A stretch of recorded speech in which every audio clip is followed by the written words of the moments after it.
Welcome to another Little Nightmare story narration with Left-Stick-Right-Stick, Chapter 4, The Guest House. Six crawled out of the tunnels. It was getting brighter here. A sign of salvation? She ran along the vast piping. The scale of this void was beyond anything she had encountered before. Why had things suddenly gotten bigger? She didn't care. She just wanted to get out of here, and she was excited to finally see a glimpse of sunlight atop a tall rickety ladder. If she didn't feel tiny before, she did now. She climbed up towards the sunlight. She could feel a gentle breeze blowing against her face. She crawled out. She was giddy with enjoyment. She was finally being able to escape. But once again, her joy was short-lived. She was surrounded by sea. The only way forward was up. Not letting this minor setback get her down, she climbed up further along the anchor chain onto more ladders, further scaling this beast of a vessel. As she climbed, she noticed a boat in the distance, with herds of passengers queuing in what could only be described towards the mouth of this colossal structure. It was as if the bridge that they walked upon was a tongue connecting the boat to the vessel. She had to find a way to board that boat, she thought, and leave here for good, but the boat was too far away. Something in the back of her mind was coming to the surface, triggered by the lines of people coming off the boat. Her mind was getting fuzzy. As soon as she reached the top and regained her footing, it all hit her as she looked down on the single file of stomping people that were like cattle for the slaughter. Walking along the beam, it was all becoming clear to her. The vessel, the moor, attracted visitors of a certain kind, gluttons of the world, coming here to live out the rest of their lives, chomping away at all the finest foods and delicacies the world has to offer, free from the laws of conventional society. The moor provided any and all kinds of food. If you wanted it, they served it. It was a gathering place for the wealthy to lavish on forbidden foods. The moor constantly was out move on the sea, avoiding the usual legal jurisdictions that prevented even children from being eaten. As Six ventured on, she remembered what this place was and why she wanted to leave. She was disgusted by this place. It was unheard of anyone leaving the moor, however. Even the visitors, they just came to stuff themselves until their final breath. She felt a sad twinge of pity and remorse as she continued along, watching them single file, blindly walking to the end of their days. Strangely enough, they all wore masks, or most of them seemed to wear masks, as if hiding from everyone else, not wanting them to know that they were here. In the distance, Six saw a lone figure, a geisha-masked woman looking over the line of visitors. She was clearly the head of this place. A shot of fear went through Six. There was something about her that she feared. She was so close to leaving, yet it all now seemed such a far-reaching goal. Six had to move on or she would lose her mind. What she hoped would be a path back out toward the boat turned out to be a path to the guest quarters of the moor, the guest house. She would have once again risked her life from those that wished to kill and eat her in order to gain her freedom. If only she had exited at a hole closer to the boat. It was too late to contemplate what ifs. She ventured on. She entered the dining rooms of the guests. What pigs they were, food lying all over the place. The sounds of them scoffing their faces, full of God knows what. As Six carefully and quietly made her way through, she saw a guest up ahead. Strangely enough, he didn't have a mask on like the majority of the other guests. This was the first person she fully noticed without a mask. Even guests lining up earlier mostly had masks on. Maybe by now they were too tunneled by their desire for the food that nothing else mattered to them anymore. Just like her thoughts of leaving this place. As she sneaked on through, she slipped up, knocking over a bottle, catching the attention of a nearby guest. He reached out to her. Her meat must be more delicious as he crawled on after Six, throwing away his table. Luckily, Six had speed on her side. She ran on, more gluttons, just sat there, chewing away, not even noticing the desperateness of the man chasing her. She reached a dead end. The only way was to climb up the dishes and onto the lights. 6 felt no sense of fear at the moment. She knew they were too distracted, and their stumpy bodies limited their reach. As she swung above an enormous lady desperately trying to grab 6, 6 increasingly felt pity for these fools. She walked on along beneath the bar stools of yet more guests. She contemplated. Why would they come here? Why was their desire for this food so great, that they could be so oblivious to their surroundings? 6 wandered on, spotting a gnome running into a crack ahead. She followed on, trying to push away the chair that covered this hideaway. However, she found a gnome taking refuge here. She thought back to her kitchen experience. Is the gnome really here though? She looked around. There was nothing really here. Lighting up the lamp had become a habit for 6. She thought at least, well, if the gnome was real, it could warm up now in its hideaway. But she had to leave and stride on. Her quest to freedom was more important. She looked to climb upwards, as that was the only way left, but she was not tall enough to clamber up the boxes. 6 had to risk running along the table for the boxes at the other end. The guests were too fat to give them the reach to catch 6. Even as she knocked over bottles, she was 6 dashed along, weaving in and out between the grasps of the guests as they tried to grab her.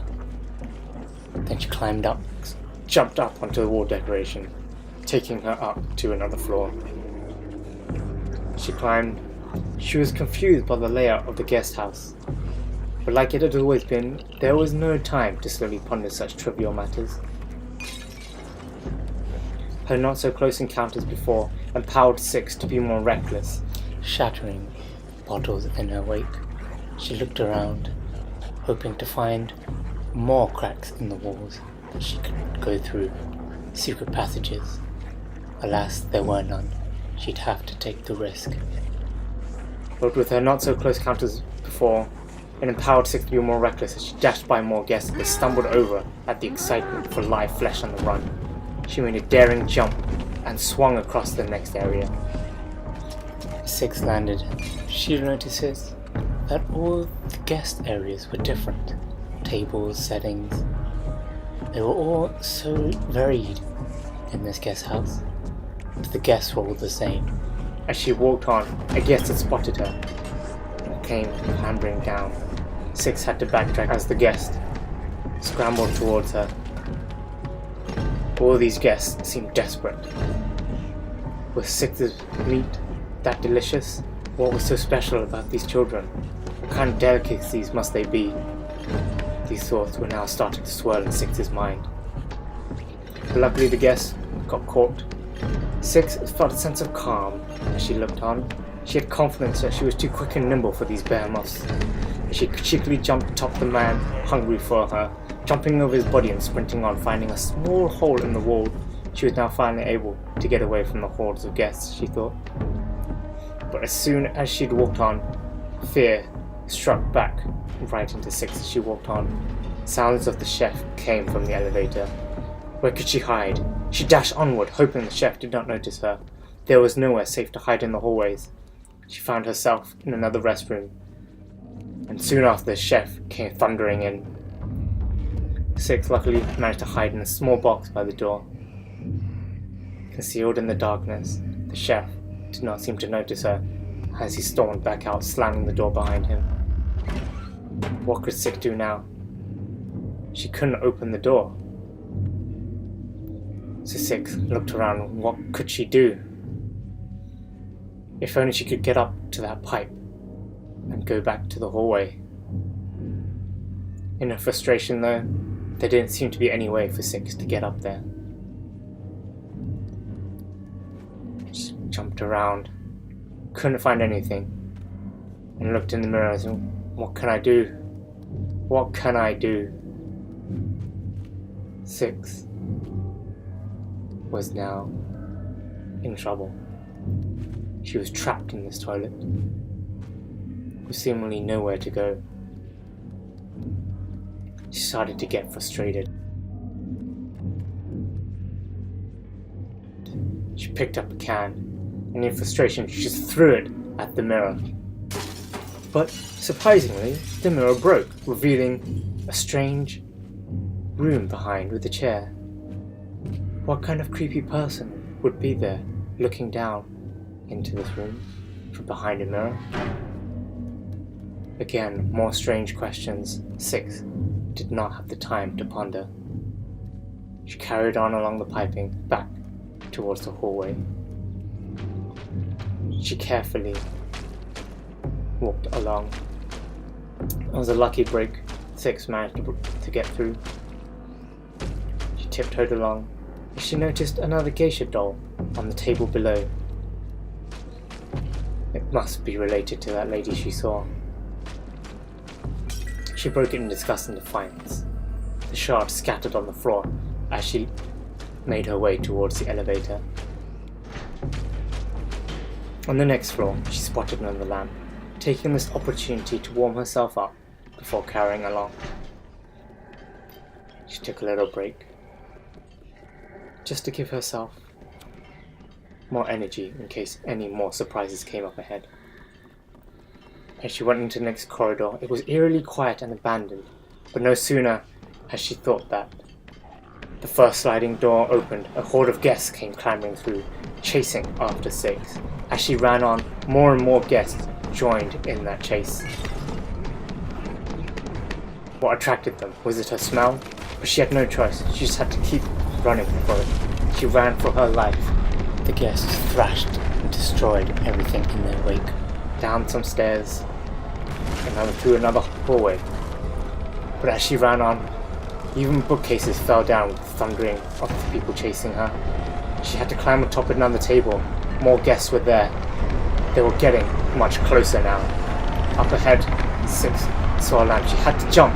She took the risk, and luckily, it swung forward, letting her escape the reach as guests fell down the chasm between the balcony that she landed on and the table. Guests fell to their deaths as 6 looked back on. The guests were still clambering, trying to reach her. Some had already fallen, but no one cared. How greedy and gluttonous they must be. 6 had a quick look around this area, while she felt a sense of safety here, and took pity on those guests that she saw. She looked on through to the next hallway. Hopefully she would not encounter any more guests here. As 6 started walking down in the quiet hallway, things were not right. She started feeling more hunger pains, but this time it felt a bit different. It was not just hunger she felt. There was a deep sense of desire welling up in 6. What for, she did not know, but it was shaking her to her core. As she stumbled on, she hoped there would be scraps of food the guests left behind to sate her ails. Up ahead, she noticed a gnome. He offered a sausage. 6 slowly walked over. The lights were flickering as before. As the lights stopped flickering, she had eaten the gnome. What had she done? She was gnawing on the gnome as all the other fellow gnomes around had scattered away. 6 did not eat the sausage that the gnome offered, but the gnome itself. She realized the gnomes were real. They were there. What had she done? Why had she eaten the gnome when she had a sausage right there for her taking? 6 cared not for the sausage at all. And the gnome had been so tasty. Even the sausage still lay there, but the smell of the sausage did not register with 6. She had to move on. She was scared of herself, but she had just devoured the defenseless gnome. 6 was full of remorse. She tried to get away as far as she could from her crime. As she did, she noticed the leisure lady walk into an elevator. It was all her fault. She would make her pay. The lady made her like this. Filled with anger, 6 looked around for anything that would help her call the elevator. She would avenge the gnome. But was it really the lady's fault? Or was it something dark and sinister inside 6 all along that she had just forgotten? As she called the elevator, 6 pondered how she would get her revenge on the lady. Hope you guys enjoyed this chapter of Little Nightmare Story Narration with Elastic Right Stick.